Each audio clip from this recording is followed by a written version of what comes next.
Yeah, right? it's true.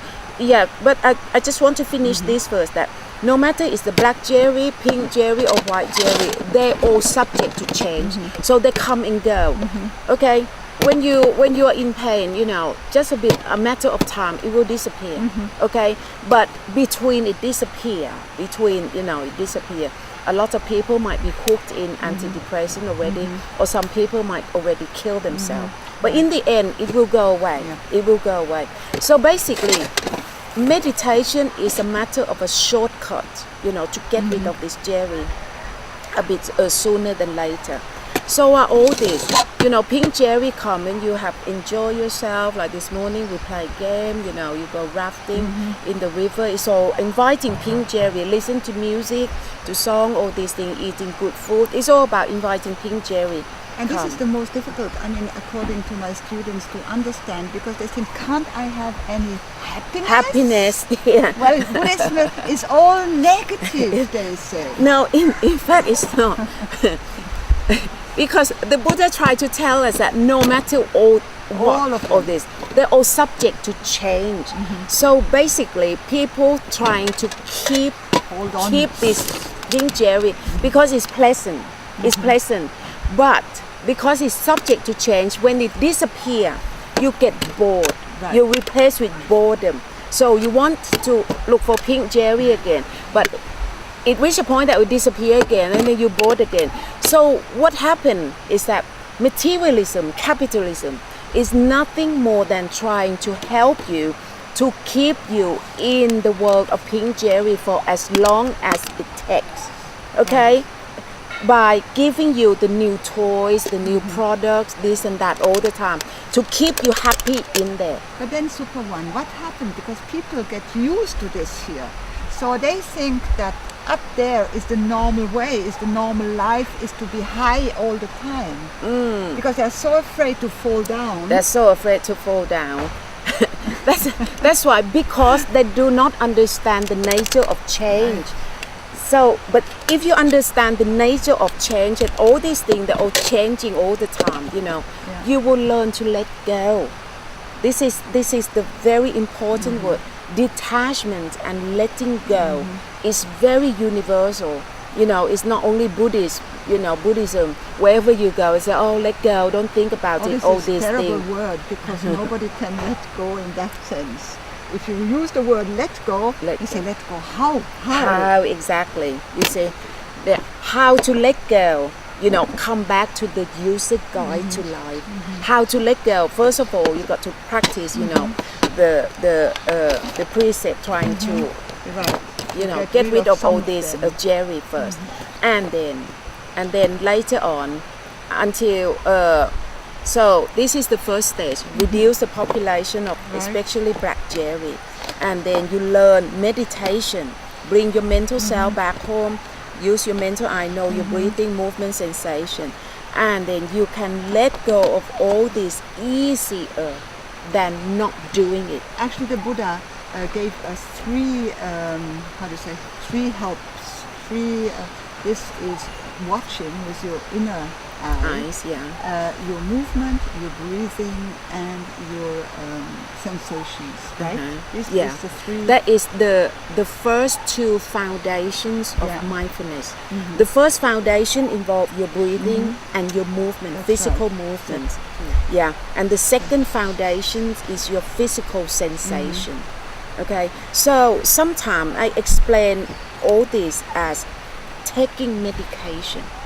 If you admit that all these are the nature of suffering, okay, the Buddha's teaching of meditation, of vipassana, is nothing more than giving you the medication that can take away all these mental pains, So when I teach people to do meditation, I told them that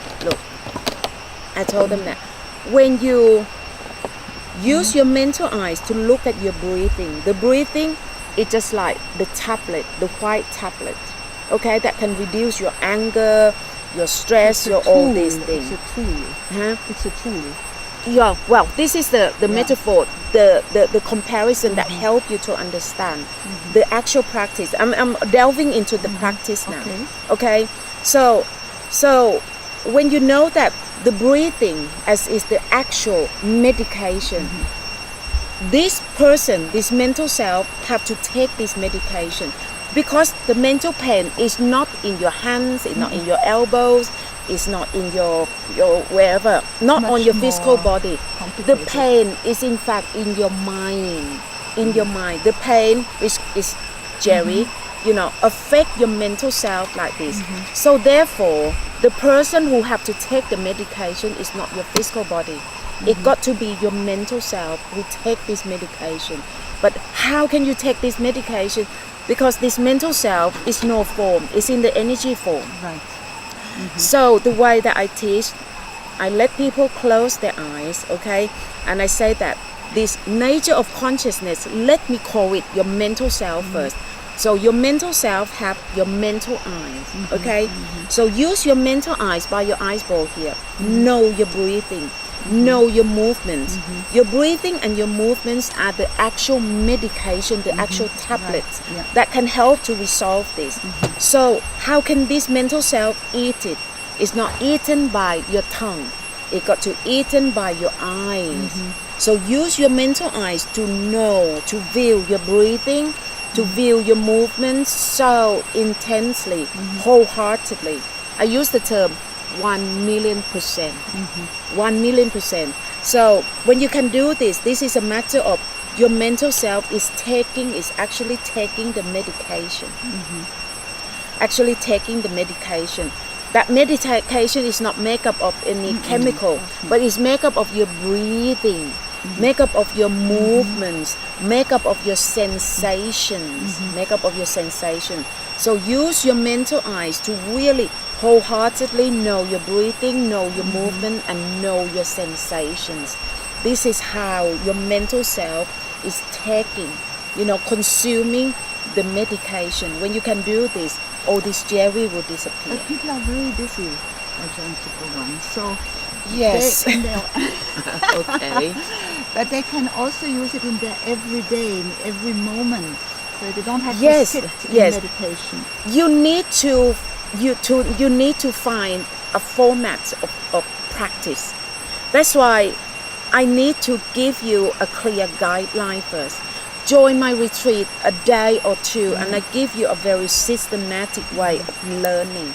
You got to learn different concepts and then learn how these 5 entities work, how this life form work, especially how Tom and Jerry work, in your mind. So, and then once you know how it works, and then I teach you how to bring your mental self back home or taking the medication. Right. Now, once you have all this knowledge with you after a day or two of joining the workshop with me, you will have the whole idea and then bring this knowledge, this wisdom back home and do it yourself. You do it yourself. You've got the rest of your life to practice, bring your mental self back home. I try to motivate people by telling them that this skill, this, meditation, vipassana, bring your mental self back home, in fact, is a mental skill. Skill is very much like swimming. Learn how to swim, learn how to row the boat, learn how to speak another language. It means that the more you do, the better you will get. Okay? If you want to swim, you don't just read the book. You jump in the river and learn to swim every day. And then you'll be skillful. This is wow. Bring your mental self back home always. Keep up, cultivate this skill. Every day, from the moment that you wake up, use your mental eyes to know your breathing, movement, and sensation. Because all this medication is already with every single human being. Right. But when they don't meet a teacher to tell all these things to them, they don't know. The home for their mental self to come back to take a rest is already with them. Or the medication is already with every single human being. You don't have to buy it actually. You don't have to spend any money to buy it at all. But people don't know because you need to have a good friend, Kalyana Mitta, that lead you to a teacher or a good book that help you to understand how your life form works. And then you can start to practice this skill. Do it every day. The more you do, the better you become. You get. So this is a skill that can make you feel happier. This is a skill that can help you to have a peaceful life, or a skill that can help you to be in control of your mind, basically. Okay, so if you understand that a skill that can help you to be in control of your mind, if you're a wise person, you would listen again. Hang on, tell me more. I want to do, I want to learn, Especially I that want you to can do practice. it yourself. Exactly. You don't have to go rely on any chemical or spend money, or you don't even have to read any more books, because if you can swim, you don't have to read a book about swimming, can you? You should keep on swimming. Okay, and this skill is the same, a skill that can help you to be a happier person, a skill that can help you to be in control of your mind. This is the real wealth. This is the real wealth that you can, cultivate every day of your life, which make every, moment of your life become so happy and at peace. But it's not only your life that it makes happy, it makes also lives of the people surrounding you. Yeah. And then people who practice Vipassana, bring your mental self back home, you can be the tower of strength, for people to hang on you, because you won't fall, you see. And this is a good way to explain. If this object, is a solid object, okay, and according to the law of physics, if the top part is heavier than the bottom one, this object will fall, will tumble, will fall, right?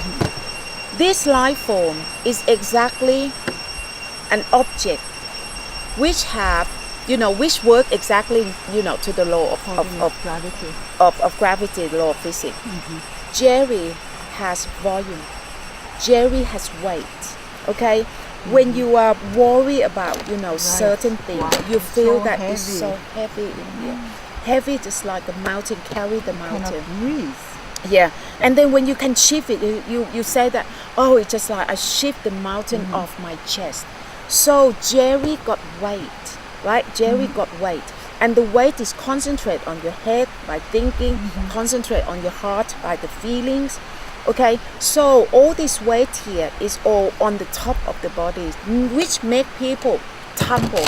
Tumble in the way of stress, burned out, worries, anxiety, depression, breakdown, and suicidal.